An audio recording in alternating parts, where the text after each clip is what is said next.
On this episode of AV Week, we are coming to you from InfoComm 2018 in Las Vegas, Nevada. We're joined by Mike Blackman, Dave Labuscus, and so many more talking about InfoComm 2018, the experience, and what we've learned this week. All that and more. Next on AV Week. The network for the AV industry. What are you listening to? This is AV. This is AVNation. This is AVNation. This is AV Week, episode 354, recorded Friday, June 8th, 2018. InfoComm 2018, Part 1. Support for AVNation is brought to you by Kramer, AV Beyond the Box, and by Christie Digital. This is AV Week, your weekly wrap-up of audio, visual, news, and information. My name is Tim Albright. I am your host, coming to you from beautiful Las Vegas, Nevada. As we have done for the good Lord, the last 6 years, I guess now, we're going to wrap up the week of InfoComm 2018 by talking to an awful lot of really smart and cool people. I am not that person. I'm just going to ask them some questions. First and foremost, with me for this segment, our host for this week, Mr. David Labuscus from AVWeek. Welcome, sir. Thank you very much. And thank you for having us. Thanks for coming. Absolutely. Next to him is Bradford Ben, the indispensable industry icon. I am contractually obligated to say that. Yes, you are. Thank you very much, Mr. Albright. Absolutely. And actually, our host while we're in Amsterdam, Mr. Mike Blackman from ISC. Welcome, sir. Thank you for the invitation. Absolutely. Glad to be here. Yeah, thank you. And Mike bounces around all over the world, really, looking at Yeah. I asked Dave you this every year at this time. You don't know the number. I know that. I have to ask you the number as a journalist, but a sense of where we at as far as attendance. No doubt, biggest show ever in Las Vegas. The numbers I know at this point, we literally do have people registering still at this time. Okay. So I'm not just being catty. Or key. But you don't get the official numbers until the end of the show, though. Right. Which is 2 hours from now. So. Yeah. Largest number of exhibitors ever, largest space ever. I know that we passed the registrations for the Las Vegas edition days ago, so biggest show ever in Vegas. All right, very good. Yeah. Mike, one of the reasons you come here and the other shows is to kind of get ideas and trade and you feed off of each other. What are some of the things you're going to take away from this week? Well, I mean, firstly, you say about feeding off. ISE was created by InfoComm. Yep. And actually, Jason McGraw was the guy I worked with to create the first ISE, and one of the coolest dudes around, really. You know, I had times when we were panicking because a couple of his exhibitors jumped ship on the last moment. I think, oh, this is not going to happen. And he's saying, no, let's do this, let's do that. And so it happened. And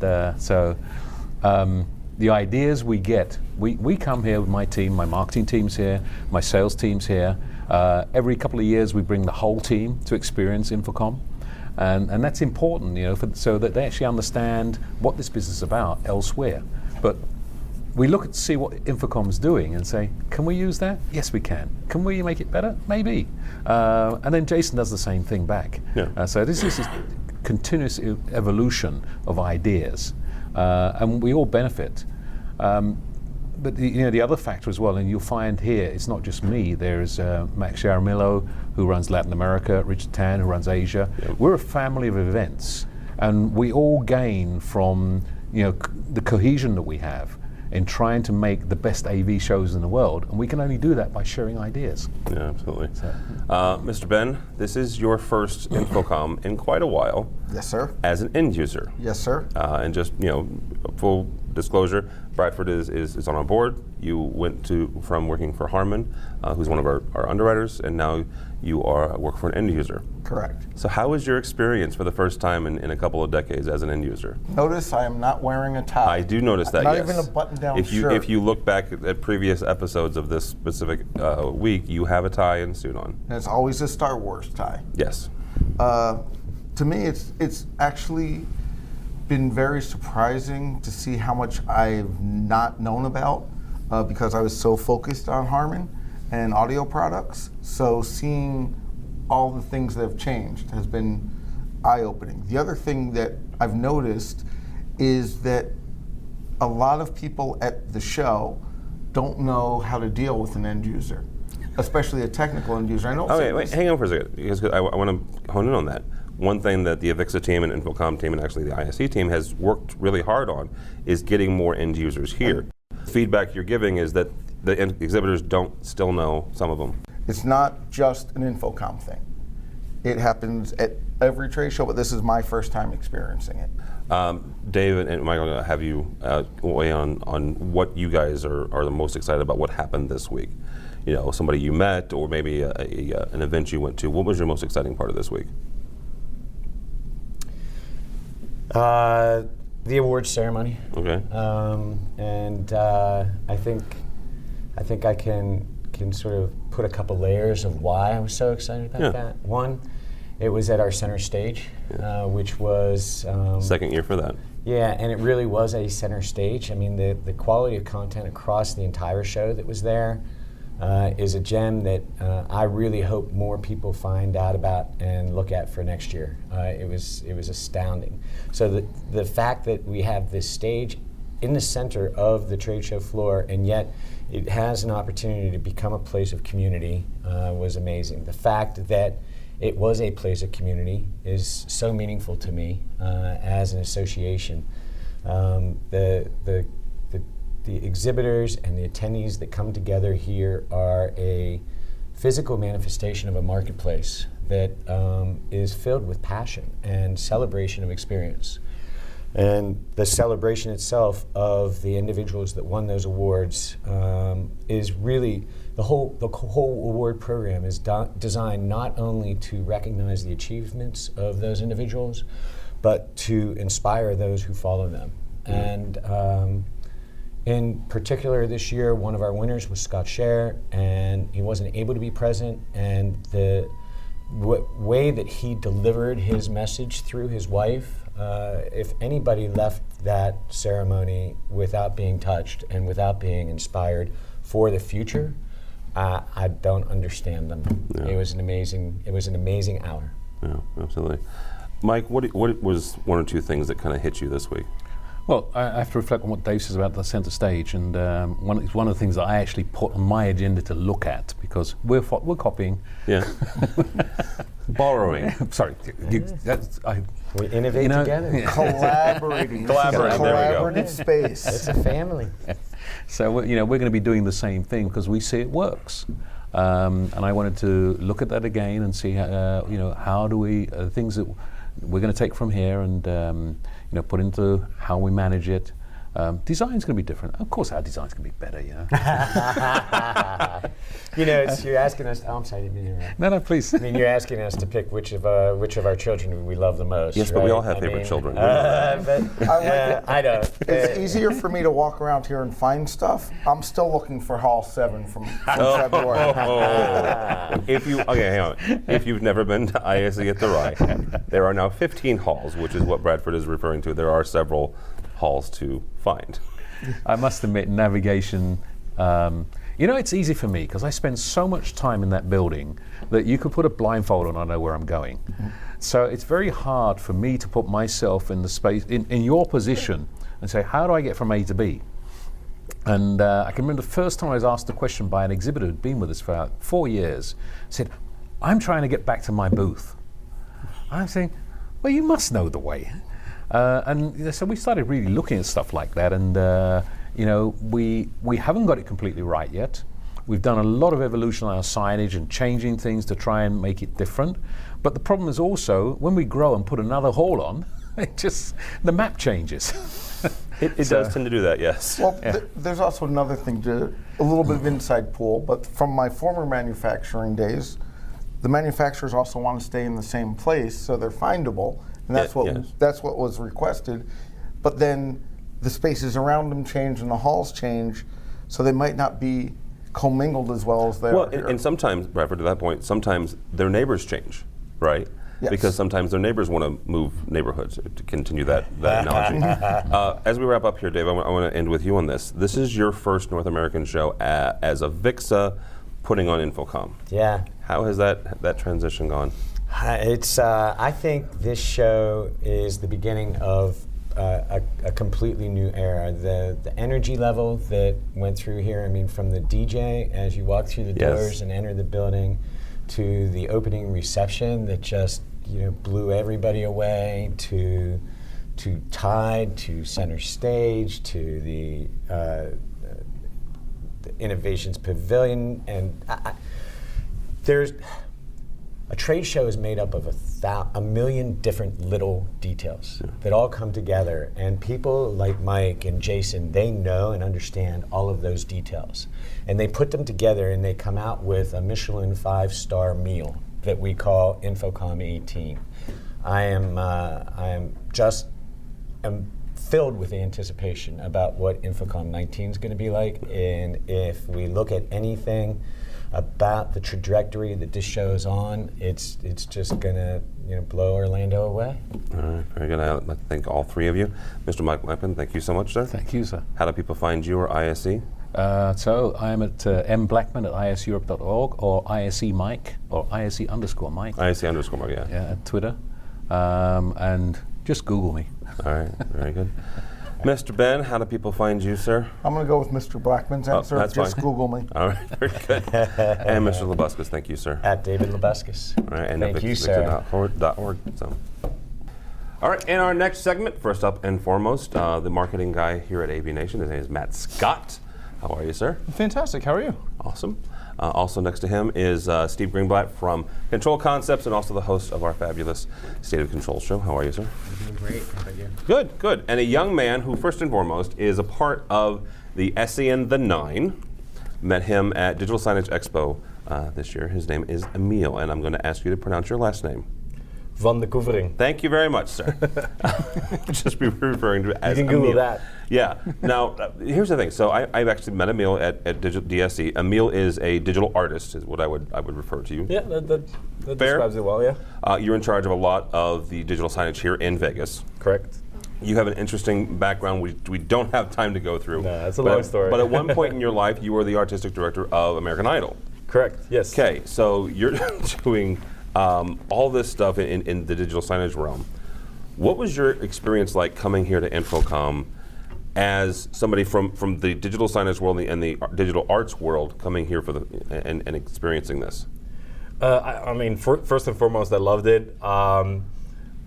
One of the things that I like very much when going to trade shows or conventions like this is I always kind of am the in between that tries to connect the technology with the art and try to come up with some weird and crazy stuff. Yeah. And I like to kind of be the disruptor in the whole gang. It's a lot of fun to see all these different companies and all these different companies that we worked with as well, showing their products and showing their stuff. And I always, like, my brain always goes very creative and like, okay, how can I connect these things together? How can I have these people work together? Yeah. And that's basically it. All right, how I can take all these disparate systems and make them. Yeah. I did a talk as well, and one of the main things that I mentioned is that these technology companies and these AV companies, when you're having a booth here, maybe also take a look at each other and maybe don't treat each other necessarily as competitors or rivals, but just look at each other's technology and not copy or borrow, but work together and partner up, and maybe you can create something very, very, very creative that's completely new. Yeah. And for me, that's the type of things that I'm very excited about. All right, very cool. Mr. Greenblatt, not only did you help us out and interview some of our folks, but you also obviously got to run the show floor. So what are one or two things that you're picking out from InfoComm this year?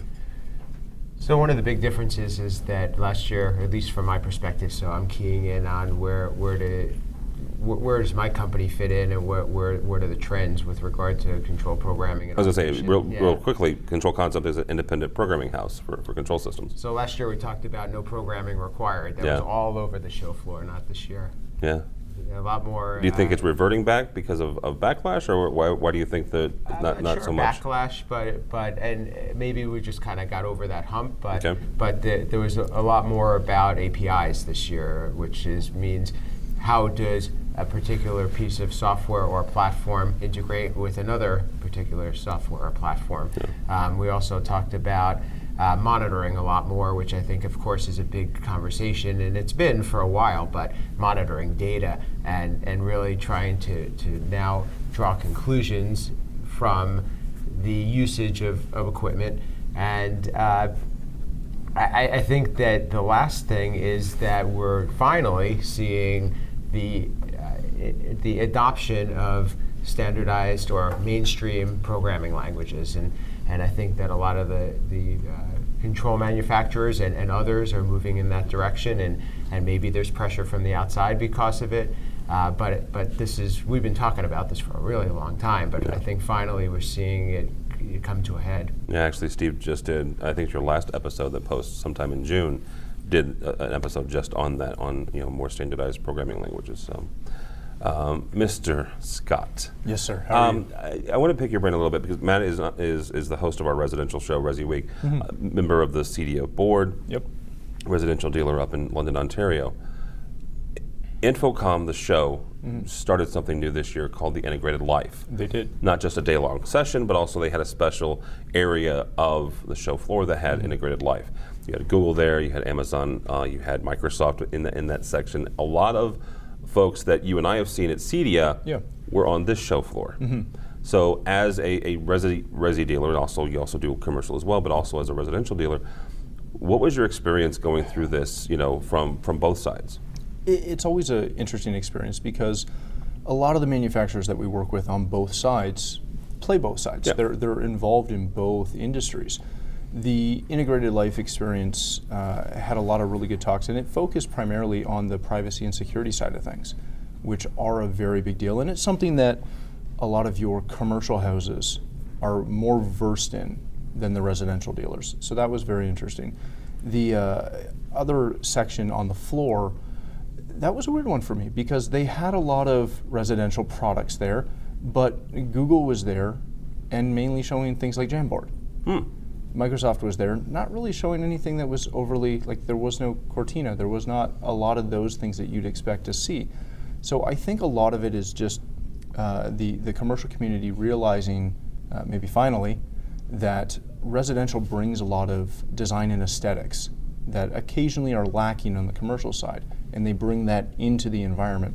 And to some of the points that were made earlier, we're seeing a lot of that convergence of design and how is this actually going to work in a space. And for a long time, that wasn't so much the focus. It was more focused on the function of these spaces versus the design and the aesthetics of the spaces. And that's something that they seem to be pulling very heavily from residential. Yeah, absolutely. I want to key on something that Steve was talking about. He was talking about the monitoring and data analytics that we're finally being able to pull from a lot of this AV equipment. Talk for a second about how important that is in your job when it comes to either whether it's creating dynamic content based on who's in front of your display, or bringing that analytics back to be able to say this is who consumed it, or this is what they did with the stuff that you create. Yeah, no, another very, very great point. Like data is so powerful. It's everywhere nowadays, and the cool part of that is that you can use data for almost anything. So you can use that data to use the analytics and measure things. You can measure, you have impression counts, your dwell times, you get all these different things that you use for digital signage, AV in general, and you can use it to improve your product. How so? So you can see what works, but maybe even more importantly, you can also see what not works, what fails. And I think as a business, and perhaps as a person as well, everybody needs to be a little bit more comfortable with failure as well, and see it as part of the process. See it part of the process where you see, what do the people want? What does the end user want? And how can we evolve? How can we evolve? And I think with what he's mentioning, the APIs, the integrations, the people working together, that's happening more and more. And I think that's a great thing. Yeah. Well, and at Tide, I don't know if you had a chance to attend it, but they had, one of the presenters was talking about using human analytics and literally grabbing heartbeat and all kinds of different sensors in a live event during a club or a different environment to pull and change things live on the fly based on those analytics. And that's something that is really going to progress in the short term. It's going to be fantastic.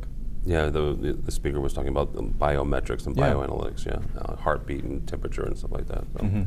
Steve, if you had to synopsize this week, what theme would you give InfoComm 18?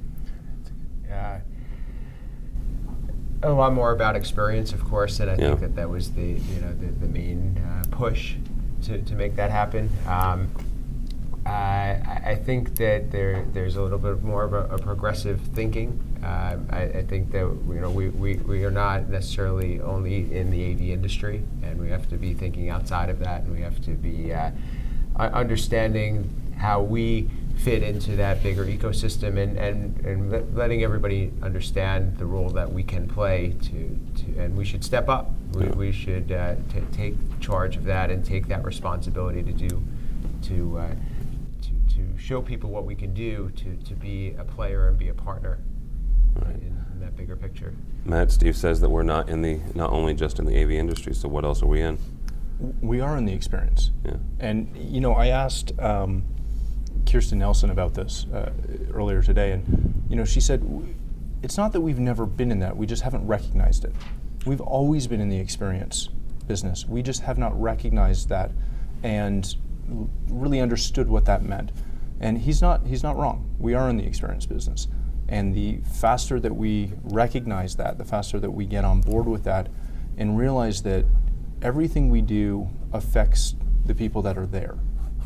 And we want to create the best experience for them possible to make the technology disappear. That's when we continue to progress. All right. I mean, as we wrap up here, I want to kind of pick on you for a minute. No problem. Dave Labuscus was on in the first segment, and he's used what I refer to as an avatar for the last couple of years in talking about people that don't consider themselves in the AV industry, but Avixa does, right? These are digital artists. These are graphic designers who's working for an ad agency or creating digital signage experiences. They see themselves as they're artists, right? But their canvas is so technology centric that they're also in the AV industry. So, are you in the AV industry?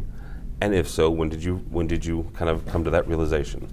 I definitely think that I'm in the AV industry, and I think I had that realization pretty quickly in the beginning.